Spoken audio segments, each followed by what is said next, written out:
Shalom Pak Bambang, saya mau izin bertanya. Benarkah Yesus hanya seorang nabi? Mohon pencerahannya. Nabi itu menurut agama apa dulu? Pertanyaannya gitu. Kalau nabi menurut agama Islam misalnya ya, seorang yang menerima wahyu Tuhan tidak wajib menyampaikannya kepada umat. Kalau Rasul, seorang menerima wahyu dan wajib menyampaikannya kepada umat. Itu kan Islam. Di dalam Kristen, nabi itu berkaitan dengan kata pengkabar atau haroeh, pelihat. Jadi nabi itu sesuatu yang memiliki nubuat untuk masa depan yang belum terjadi. Makanya disebut dalam bahasa Yunani prophetes. Jadi dalam iman Yahudi dan iman Kristen definisinya beda. Nah, makanya Yesus itu hanya nabi. Kenapa disebut Tuhan? Pertanyaan harus diurai dulu makna nabi itu apa, ya toh? Tidak boleh kita kemudian memaksakan definisi kita kepada orang lain.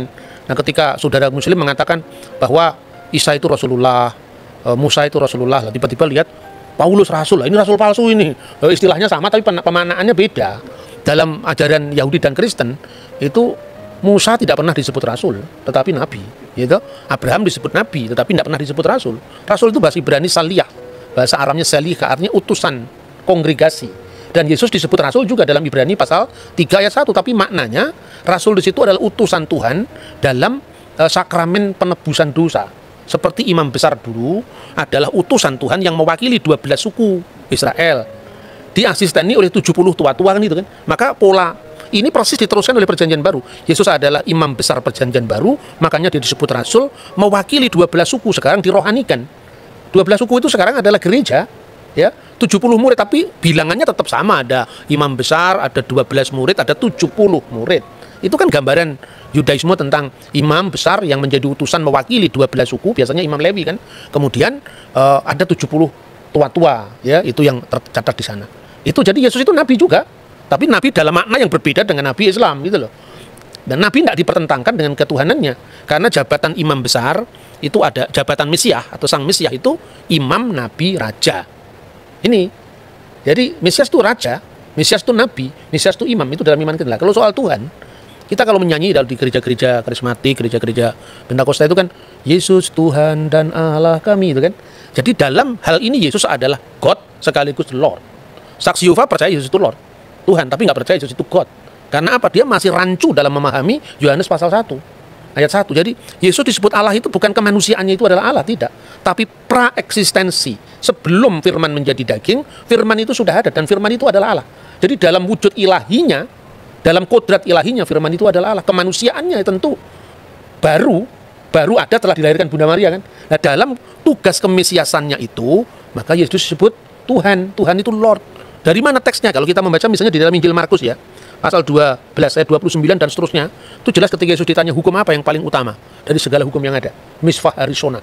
Itu yang pertama, Shema Yisrael Adonai Elohenu Adonai Echad. Shema Yisrael Adonai Elohenu Adonai Echad. Dengarkanlah wahai Israel, Tuhan Allah kita, Tuhan itu esa. Itu yang menunjuk kepada Godhead, keilahian, divine of Jesus Christ. Tapi kalau kita membaca ayat-ayat selanjutnya misalnya di dalam pasal 12 mulai dari ayat 30 berapa ini? 37 38 ya. Pada suatu kali ketika Yesus mengajar di Bait Allah, ia berkata, bagaimana ahli-ahli Taurat dapat mengatakan bahwa Mesias adalah anak Daud? Daud sendiri oleh pimpinan Roh Kudus berkata, Tuhan telah berfirman kepada Tuanku, duduklah di sebelah kananku sampai musuh-musuhmu kutaruh di bawah kakimu. Daud sendiri menyebut dia tuannya. Bagaimana mungkin ia anaknya pula? Orang yang besar jumlahnya mendengarkan dia dengan penuh minat. Jadi Yesus itu anak Daud, betul, secara daging. Makanya Injil Matius diawali dari inilah silsilah Yesus Kristus, the book generation, ya, Sefer Toledot Yesua HaMasiah. Buku generasi, buku silsilah Yesus Kristus ben David, anaknya Daud ben Abraham. Jadi secara daging dia anaknya Daud karena dia keturunan Daud. Itulah yang merujuk pada kemanusiaan Yesus Kristus. Makanya orang banyak itu kan kaget. Loh, katanya di Mazmur kan dikatakan dia adalah Tuan, Adoni, Tuanku. Bagaimana dia disebut tuannya Daud sekaligus anaknya Daud? Coba kita baca Mazmur ya Tehillim 110, kita baca di sana. Ayat 1 dulu, ayat 1 dulu. Mazmur Mesianik. Ya, Mazmur Mesianik, betul. Le David Mismor, Neum Adonai Ladoni, Sef Lemini Ad Asid Oyefeha, Hadom Relak Leha, menjadi tumpuan kakimu. Jadi kalau di sini diterjemahkan secara bebas begini, Mazmur Daud, Tuhan mendeklarasikan kepada Tuanku, duduk di sebelah kananku, sampai ku buat musuh-musuhmu menjadi tumpuan kakimu. Nah, itu yang menarik adalah permainan kata kalau di bahasa Indonesia Tuhan dengan huruf besar karena itu menerjemahkan YHWH.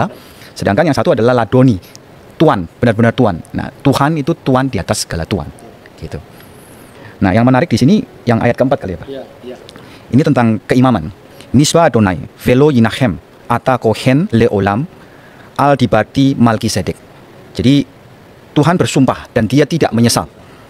Engkau adalah imam. Imam tapi menurut apa?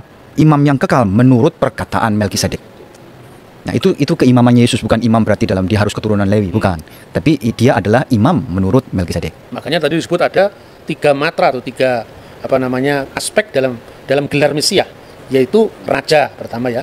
Makanya disebutkan di situ firman Tuhan, Neum Hashem Ladoni, kepada tuanku. Nah, dalam bahasa Indonesia tadi betul dikatakan Mas Edward bahwa kalau Anda membaca bukunya Muhammad Yamin, Kamus Melayu abad 18-19 itu tuan segala tuan, itu Tuhan. Jadi huruf H di sini menekankan ketuanan di atas ketuanan.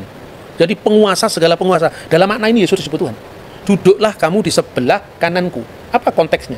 Bukan berarti ada 2 kursi, terus Allah di sebelah kiri, Yesus di sebelah kanan, bukan seperti itu. Itu artinya apa?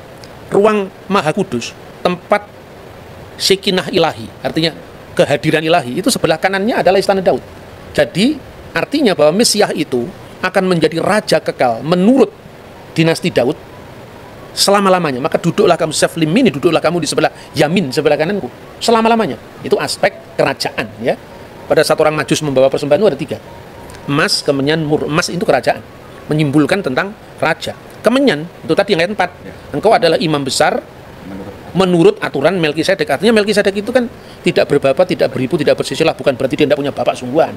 Ini ungkapan dalam bahasa kitab suci dan sesuai dengan apa yang lazim saat itu. Kalau di sidang pengadilan ibunya diketahui, tapi bapaknya sudah mati, tidak diketahui. Ibunya bernama Miriam, bapaknya tidak diketahui, tidak berbapak. Ya, apater, bukan artinya dia lahir dari batu, bukan seperti itu. Itu konteksnya ungkapan-ungkapan seperti ini kalau orang awam kan sulit ya. Makanya kalau tidak paham membaca Alkitab dalam bahasa bahasa terjemahan letterlock, seperti yang misalnya terjemahan baru, silahkan membaca Alkitab bahasa Indonesia masa kini, yaitu namanya terjemahan dynamic equivalent translation. Jadi diterjemahkan sesuai dengan maknanya, bukan bentuk bahasanya. Itu menarik. Jadi yang pertama raja, yang kedua imam, lambangnya adalah kemenyan, dan mur itu lambang penderitaan. Sekaligus juga bahan wangi-wangian kan mur itu. Jadi maka ketika Yesus itu diminyaki dengan minyak wangi dan mur, itu melambangkan via dulurusannya. Maka imam, nabi, raja. Nabi ini merujuk pada figur hamba Tuhan yang menderita yang dinubuatkan di dalam Yesaya pasal 53, Mazmur pasal 20 ayat 17. Jadi artinya kita tidak boleh menilai agama orang itu dari sudut pandang kita, tidak akan pernah bisa ketemu. Ini kan musimnya debat sekarang ya. Kalau musim durian itu lebih enak. Habis makan durian, makan manggis. Kalau musim debat begini, orang menang-menangan, tidak tahu metodenya bagaimana berbicara tentang agama lain ya. Kalau nanti nggak cocok terus merasa kalah, pembunuhan karakter, nyerang pribadi, itu bukan Indonesia itu. Indonesia tidak seperti itu. Jauh sebelum bangsa lain itu punya kesadaran tentang multikulturalisme, kita sudah punya Bhinneka Tunggal Ika. Jadi kira-kira Oke Pak Bambang, penjelasan Anda sangat mencerahkan dan menguatkan iman kami. Terima kasih, Tuhan Yesus memberkati.